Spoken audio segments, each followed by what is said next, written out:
आज आमची दवाखान्यात ही तिसरी चक्कर. तर आम्ही सारखं आज 3 दिवस झाले की दवाखान्याची चक्रा मारत आहोत आणि डॉक्टरच नाही भेटत आहे आम्हाला. आता एक दिवस आम्ही सकाळून आलो होतो आणि परत दुसऱ्या दिवशी संध्याकाळच आलो, कारण 7च्या नंतर दवाखाने उघडतात इकडचे. परंतु आमचं काय म्हणतात तसंच होत होतं ज्या दिवशी. आणि डॉक्टर तर नव्हतात, पण पाऊस इतका झाला ना आणि आमच्या लाडोबाईला इतक्या गोष्टी येत होत्या पावसातनी ना खूप जास्त. परत आज आलो आम्ही आणि आजसुद्धा डॉक्टर 1:30 वाजता येणार आहेत म्हणून सांगितलं. आता 1:30चा टायमिंग दिला म्हटलं, तर मग आम्हाला वाटलं की 2च वाजते. आम्ही 12 वाजता तिथं पोहोचलो. तर मग आम्ही तिथून निघालो आणि दुसऱ्या दवाखान्यातच मग बाईला दाखवलं.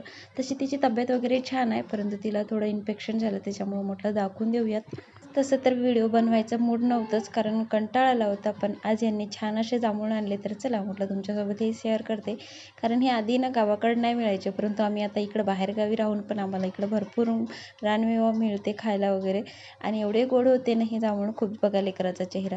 आणि ती म्हणतात तसं की हिला काय पण खायचं म्हटलं ना, तिला कसंच कळत नाही खायचं. जांभूळसुद्धा त्याची वरची साल काढून खाते, अनारसुद्धा त्याच्यातल्या बिया थुकून टाकते. तर असं काही हे लेकराचं काम. चला तर इथंच एंड करते.